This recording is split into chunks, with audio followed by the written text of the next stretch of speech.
December 8. 1941. Yokosuka Naval Base, Japan. A cold wind drifts through the corridors of the Imperial Japanese Navy's operations building.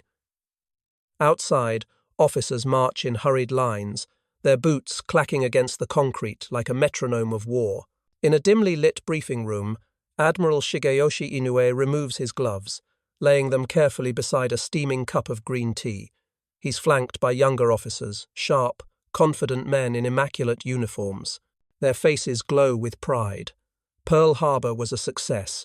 America's Pacific Fleet lay crippled. On a chalkboard, red circles mark Japan's future conquests, the Philippines, Malaya, the Dutch East Indies. Below them, a smaller note reads, U.S. submarine forces negligible threat. A young staff officer chuckles. Sir, the Americans call them fleet submarines.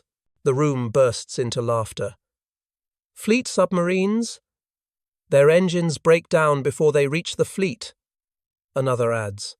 Someone passes around a captured photo, an American Gato-class sub, its hull streaked with rust, its deck gun small compared to Japan's sleek I-boats.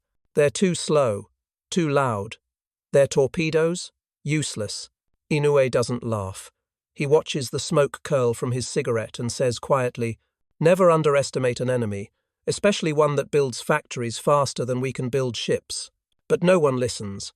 Outside, Japan's war machine roars to life. Shipyards in Kure and Sasebo hammer steel day and night. Convoys line the docks, tankers full of fuel from Borneo, freighters stuffed with rice, rubber, and ore. The Empire's arteries stretch thousands of miles across the Pacific, and every ton of cargo must cross the deep, the same deep where American submarines now wait, silent and unseen. Yet in these early months, those subs are far from deadly. In the dark waters off Luzon, the USS Sago creeps toward a Japanese convoy. Inside the control room, red lights bathe the faces of young sailors, many barely 20.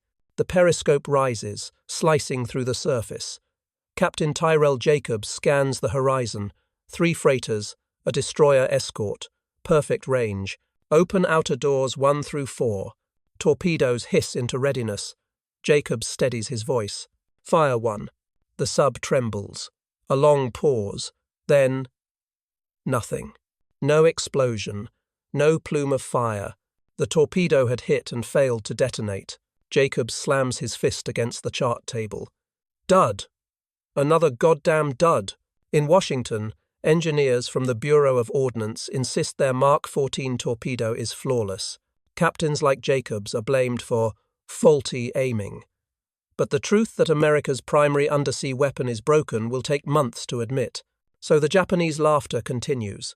In Tokyo, a naval intelligence officer writes smugly in his report, American submarine forces lack discipline, technology, and spirit. No strategic threat at present. He underlines it twice. Across the Pacific, Admiral Chester Nimitz reads the same report intercepted through code breaking. He doesn't find it funny. He leans over his map of the Pacific and mutters, they're laughing now. Let's make sure they don't laugh later.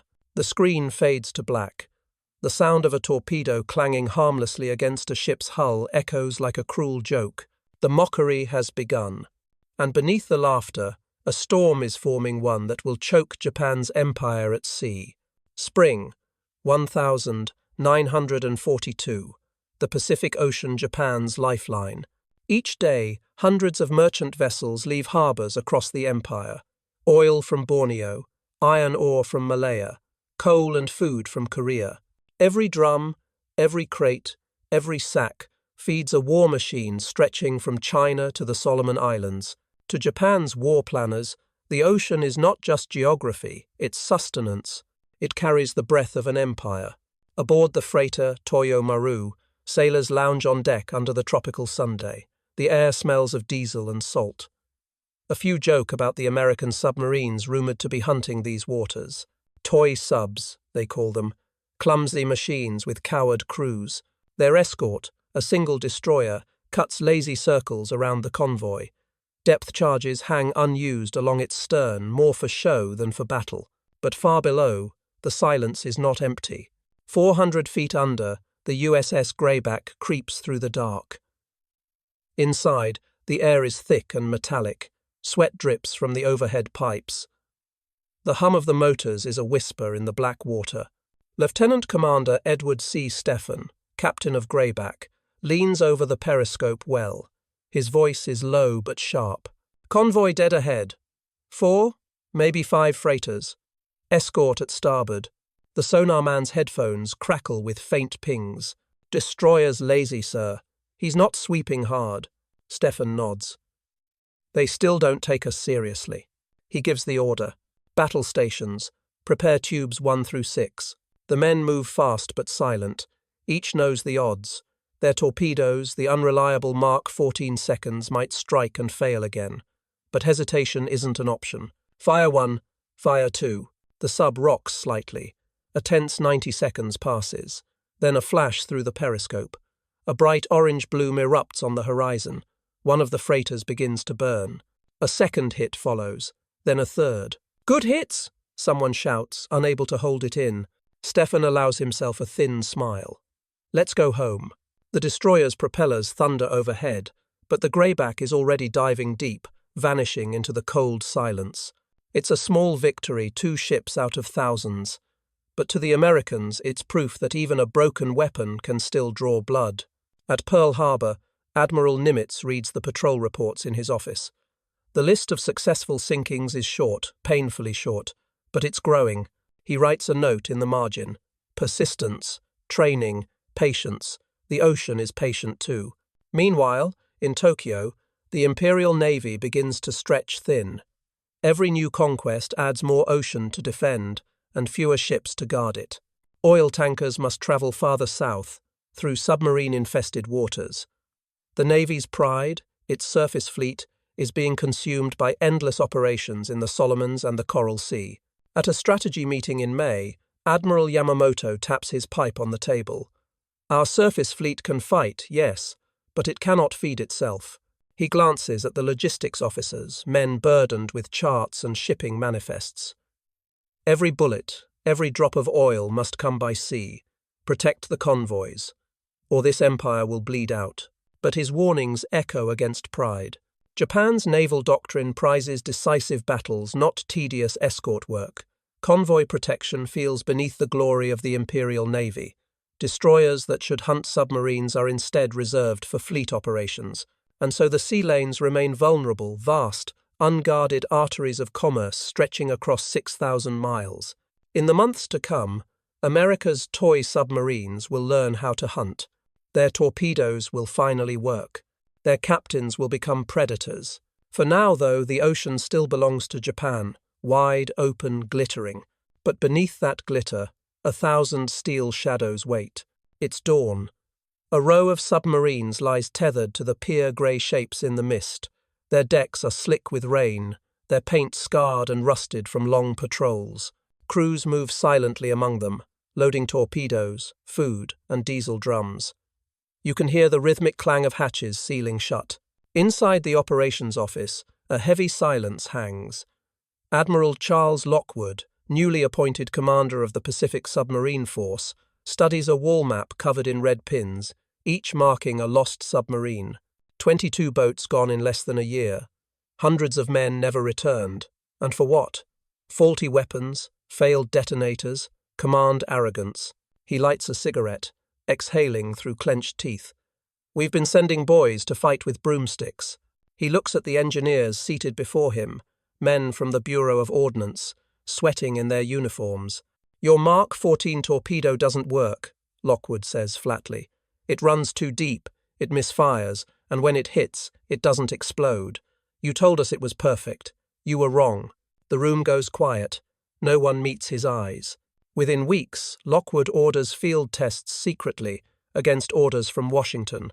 In the shallow waters off Kahular, the USS Muskellunge fires torpedoes at cliffs and empty hulks. One dud after another slams into the rocks. The detonators fail. The depth control is off by 10 feet. The truth is undeniable. Lockwood sends a telegram back to headquarters. If the Bureau of Ordnance can't provide a working torpedo, I'll be damned if my submariners will fight with them. We'll fix it ourselves. And they do. By early 1943, Modifications to the contact pistols and magnetic exploders begin to work. At last, the US Navy's silent service can truly strike. The scene shifts dark water under a moonless sky. The USS Wahoo prowls the Sea of Japan. Inside the cramped control room, Commander Dudley "Mush" Morton paces like a caged animal. His exec, Lieutenant Richard O'Kane, whispers sonar readings over the hiss of compressed air. Convoy bearing 030. 4 ships, 2 escorts. Morton's eyes narrow. That's dinner. The Wahoo rises to periscope depth.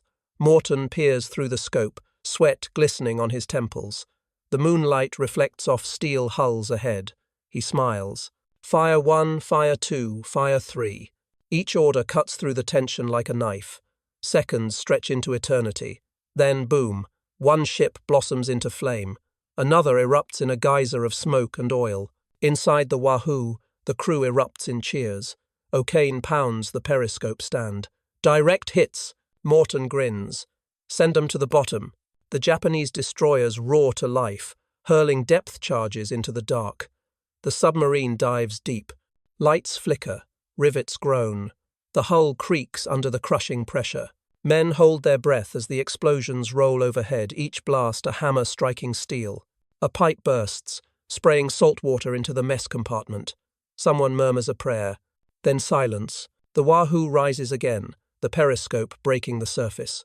The convoy is gone, scattered, burning. Morton leans into the scope, voice calm now. That's for Pearl Harbor. Across the Pacific, stories of Morton and O'Kane spread like wildfire. Submarine crews paint sharks on their conning towers, keeping count of ships sunk. For the first time, Japanese convoys begin to fear the unseen enemy below. In Tokyo, an intelligence officer studies a list of lost vessels, tankers, freighters, troop transports. More than 500,000 tons gone in just months. He circles one line and frowns. Unknown cause, suspected submarine. The toys are no longer a joke. They are ghosts, silent, patient, and deadly. Admiral Yamamoto's earlier words now echo in the corridors of the Imperial Navy. Protect the convoys, or the Empire will bleed out. But it's already beginning. The ocean that once fed Japan is now turning against it one steel coffin at a time. Summer 1943. The tide of war is shifting. Japan's empire still stretches across the Pacific, but its lifelines are fraying. Every drop of oil, every sack of rice, every ton of ore must still cross the same deadly waters. And now the hunters are waiting. The US submarines once dismissed as toys have become wolves. Cut to the USS Tang, somewhere off the coast of Formosa. Inside her steel hull, the air is damp and heavy with sweat and diesel. Red emergency lights glow like blood along the narrow passageways. The crew moves with the precision of a single organism. They barely speak. Every man knows his duty. Commander Richard O'Kane stands at the periscope. His voice is a whisper. Convoy sighted. 12 ships. 2 destroyers escorting. Set course 085. He lowers the scope, wipes the condensation from the lens, and glances at his helmsman. This is what we've been training for. The Tang slips silently into position, riding low and quiet. The sonar man calls out bearings in a low, rhythmic chant. Torpedo data ready, O'Kane mutters. Fire 1, Fire 2, Fire 3, Fire 4. The sub jerks as compressed air launches the weapons into the black. Seconds stretch the longest seconds in a submariner's life. Then faintly through the water thud, then another, then a roaring crack. 2 ships erupt into flame. A third stops dead in the water. The sea glows orange, littered with debris. Good shooting, O'Kane says softly. But he doesn't smile. He knows the hunt isn't over. Dive. Take her deep.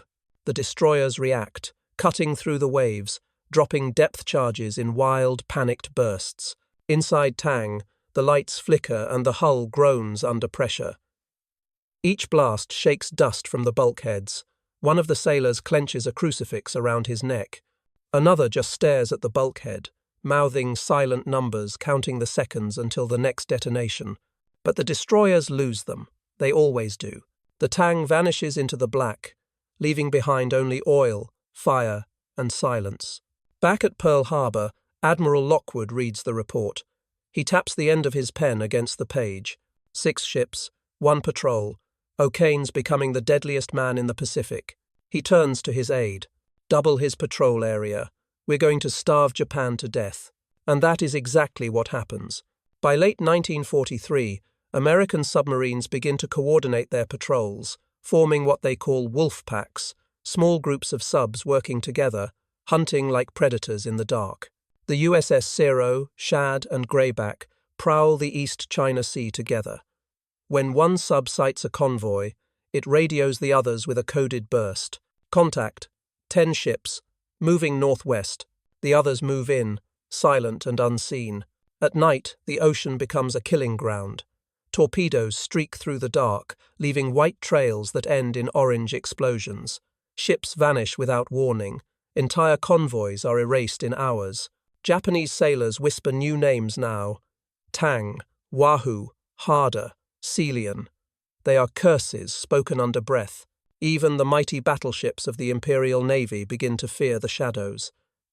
In November 1943, the submarine skate sinks the carrier Shokaku's sister ship, the Shinano, in a single strike. The loss shocks Tokyo, a ship longer than 3 football fields, destroyed by one unseen predator beneath the waves. In Tokyo's war rooms, officers hunch over maps filled with red X's, each one a sunken freighter, a missing tanker, a vanished destroyer. The numbers are staggering. Fuel imports down 30%. Coal shortages in Manchuria. Rice shipments delayed for weeks. Factories run slower. Aircraft sit idle on the tarmac. Ships can't sail because there's no oil to fill their tanks. The laughter from 1941 is gone. Now there's only silence and dread. Rear Admiral Tomiji Koyanagi, once a believer in Japan's naval invincibility, says bitterly to his staff, "We thought submarines were beneath us. Now they've dragged the empire down to their depth." Cut to a montage of destruction. A freighter's bow rising out of the water before splitting in 2. Sailors clinging to oil-slick debris. A silent periscope breaking the surface. Then the hiss of torpedoes. The narration fades over the images. By the end of 1943, American submarines had sunk over 2 million tons of Japanese shipping. What began as mockery had become massacre. The sea, once Japan's highway to empire, is turning into its grave. The numbers tell the story before the soldiers do. Japan entered the war importing 90% of its oil, 80% of its iron ore, and nearly all of its rubber, tin, and bauxite. For an island nation, the ocean was both its lifeline and its trap. By 1944, that lifeline was being severed one convoy at a time. Every month, more merchant ships vanish into the deep tankers that never arrive, transports that disappear mid-voyage. The statistics are cold. The consequences are not. In Osaka, factory workers line up for hours for a bowl of rice thinned with barley. At the naval base in Kure, engineers siphon old oil from disused training ships because there's nothing left to power the fleet. A navy built to conquer the Pacific can now barely move within its own waters. Even the mighty carriers Zuikaku, Junyo, Taiho begin rationing their fuel. Flight training is cut back. Young pilots practice dogfights with their engines off, gliding down from altitude to save fuel. An instructor writes bitterly in his diary, "We teach them to die bravely, but we cannot teach them to fly." Cut to the Philippine Sea, May 1944. A Japanese convoy, 10 freighters and 2 escorts, crawls through rough seas. Their holds are filled with oil drums from Borneo, bound for the refineries at home. Below, the USS Seahorse lurks in the depths. Inside the submarine, the air is thick with the smell of sweat and diesel fumes. The men haven't seen sunlight in days. Commander Slade Cutter peers through the periscope, his jaw tightening. Convoy dead ahead. Range, 4,000 yards. He lowers the scope. Fire control. Make ready tubes 1 through 6. Minutes later, the sea erupts. One tanker disintegrates in a tower of flame. Another splits in 2, spilling burning oil across the surface. The sky turns black with smoke. In the control room, Cutter listens as sonar picks up the echo of another explosion. Then another. He closes his eyes. That's their fuel for the next offensive. he murmurs. Gone. The destroyers drop depth charges, the detonations hammering the hull. But Seahorse is already diving, vanishing beneath the chaos it created. By the end of the patrol, the US Navy confirms 4 tankers sunk. To the men aboard Seahorse, it's just another day's work. But in Tokyo, it's catastrophe. That month, Japan loses 600,000 barrels of oil, enough to ground entire air fleets. Within weeks, the Imperial Navy begins decommissioning older ships, simply to drain their fuel tanks for newer ones. Coastal defenses are left unmanned. Training flights are cancelled. Even destroyers assigned to convoy duty can't patrol for long. Their fuel rations are too small to complete a round trip. The Empire is still fighting, but its heart is hollowing out. Back at Pearl Harbor, Admiral Lockwood watches a film reel of submarine footage, periscope shots of freighters exploding, tankers burning, lifeboats scattering like debris. He turns to his staff and says quietly, "We're not just fighting ships anymore. We're fighting their stomachs." Lockwood's strategy is simple and brutal. Destroy everything that floats. Merchant ships, tankers, tugs, anything that feeds Japan's war machine must die. By mid-1944, his submarines sink half of Japan's merchant fleet. Nearly 5 million tons of cargo ships are gone. The American captains know what that means. It means hunger, darkness, factories shutting down, ships rusting at anchor. And far away, in places like Rabaul and Truk, thousands of Japanese soldiers are left stranded, isolated garrisons, forgotten by supply ships that will never come. They eat what they can find, coconuts, rats, sometimes each other. Letters never arrive, reinforcements never sail. The empire is rotting from within. In Tokyo, an old naval officer looks out across the bay and says to no one in particular, "Once, our flag ruled the seas. Now we fear the sound of the sea itself. At night, even fishing boats dare not leave port. Every wave could hide an American submarine. Every ripple could mean death." The laughter from 1941 is gone, now replaced by the dull, constant growl of hunger. Japan's cities grow quiet, its people thinner, and the once proud admirals begin to realize the empire is being defeated not by fleets but by shadows beneath the waves. The camera drifts closer. Black smoke drifts lazily from each ship's stack. The air hums with the low throb of engines. On deck, sailors sip tea and watch the horizon. The escorts weave back and forth, their sonar operators half asleep. They don't know that, deep below, 3 American submarines are waiting. The USS Celian, the Growler, and the Pampanito, a wolfpack under the command of Captain Eli Reich. They've been tracking the convoy for 2 days, slipping silently ahead, trading coded messages that sound like random weather reports. Now, as the sun sets, Reich gives the order. Battle stations. This is it, boys. Inside Celian, the red battle lamps flick on. Crewmen rush to their stations. The control room fills with tense whispers, sweat beads on every forehead. The sonar man leans into his headset. Convoy closing. Bearing 015. Range 3,000 yards. Reich raises the periscope. Through the lens, the convoy fills his view, long shadows gliding across the ocean, unaware of what lurks below. He steadies his voice. Fire 1, fire 2, fire 3. The sub trembles. The torpedoes hiss into the dark. Moments later, the night erupts. One tanker explodes in a rolling orange fireball. The sea burns, crude oil spreading across the surface, flames licking the waves. A second ship breaks apart at the bow, sinking almost instantly. 2 good hits, the exec shouts. Reich keeps watching. Reload the forward tubes. We're staying in the fight. On the surface, chaos. Japanese destroyers race through the flames, dropping depth charges in desperation. The air fills with the sound of sirens, engines, and men screaming from the water. Some jump overboard to escape the fire, only to vanish into the oily Black Sea. A young ensign aboard the escort Harukaze writes later in his diary, "The sky turned red, the sea turned black. We could not tell where the burning stopped, and the night began. The convoy scatters, discipline gone.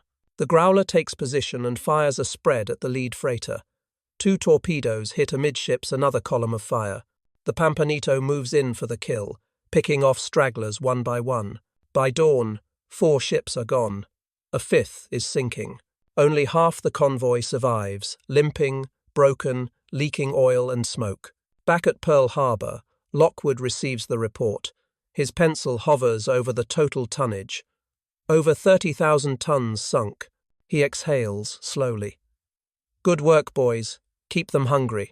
By late 1944, American submarines are sinking Japanese ships faster than they can be built.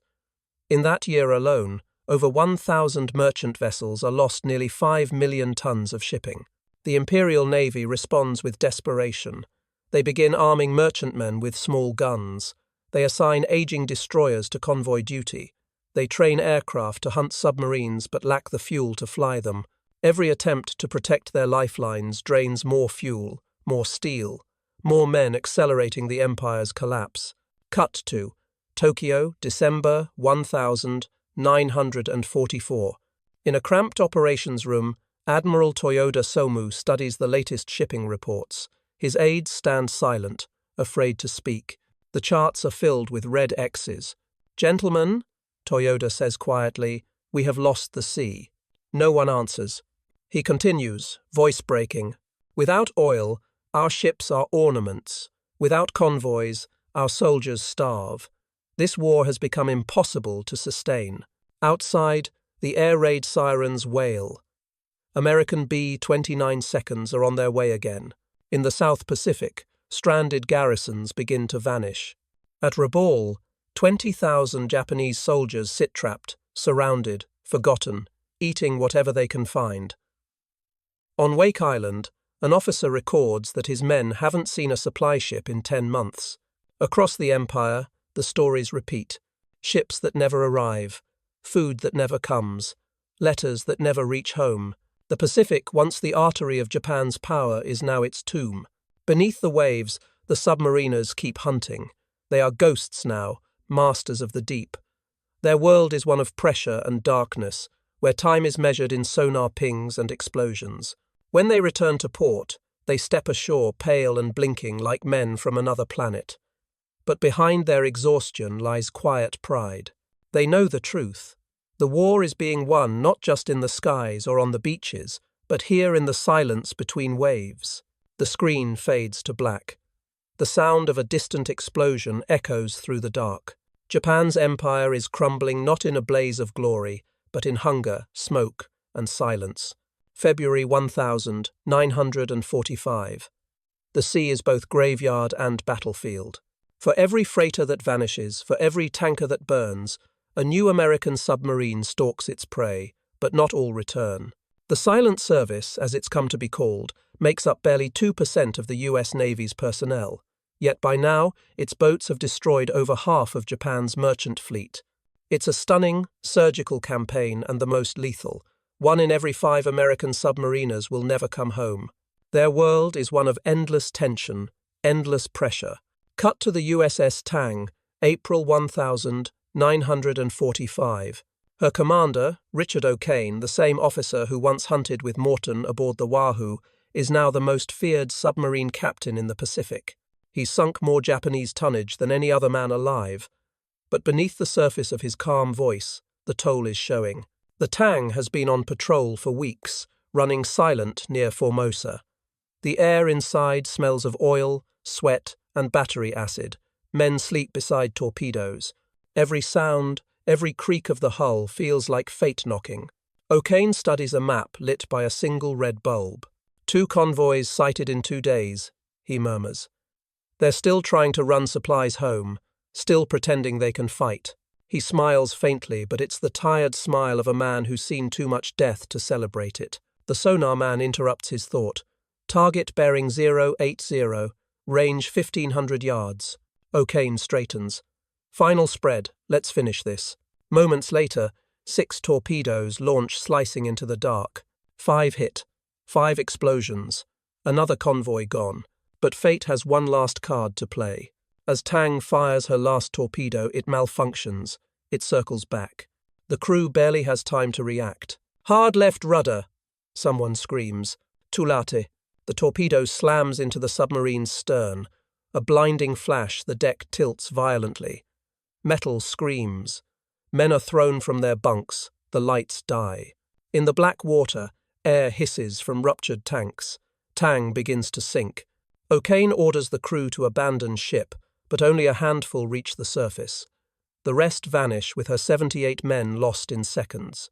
O'Kane is pulled from the sea by a Japanese patrol boat, his final capture, his final patrol. The hunter has joined his prey.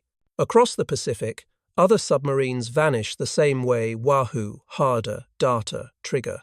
Each lost without trace, their wrecks scattered across the ocean floor. Their absence is felt in the silence of empty bunks at Pearl Harbor, in the mailbags full of letters that will never be read, in the quiet tears of wives who stop checking the docks after a while. A chaplain at the submarine base keeps a list taped to his wall.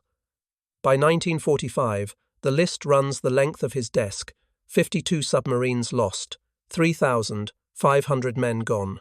He whispers as he updates it, "They kept the sea free and paid the price for it. Yet even in death, their work is not finished. The blockade they built ship by ship, torpedo by torpedo, now strangles Japan completely." By the spring of 1945, fuel imports are at just 5% of pre-war levels. Cities run out of power. Factories stop. Entire divisions are left stranded in Southeast Asia, unable to move. At sea, the once mighty Imperial Navy has withered to a handful of desperate ships. The Yamato, Japan's last great battleship, sails on a suicide mission to Okinawa without enough fuel to return. American submarines are waiting. They track her for hours. Then torpedoes strike. The largest battleship in history rolls over and vanishes beneath the waves, a 70,000-ton monument to the empire's collapse. The ocean that once carried Japan's dreams now carries its dead. Back in Tokyo, Admiral Somu Toyoda writes a final entry in his log: "We built an empire upon the sea. We forgot that the sea belongs to no one." He closes the book. Outside, the distant thunder of American bombers rolls across the city. Fade to Pearl Harbor, August 1945. Submarines line the piers again, their crews gaunt but alive. Some boats fly victory pennants stitched with the silhouettes of every ship they sank. The men step ashore to cheers, though few smile. They know what their war has cost both sides. Admiral Lockwood walks the docks, tipping his cap to each returning crew.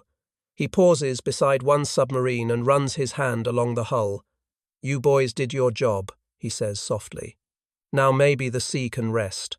The camera pulls back the harbor, gleaming in the sunrise. A voiceover closes. In 1941, Japan's admirals laughed at the toy submarines of America. By 1945, those same subs had sunk over half their merchant fleet, and with it, an empire. The sound of waves fades. The screen darkens. And beneath the silence, a single echo remains: the heartbeat of the deep.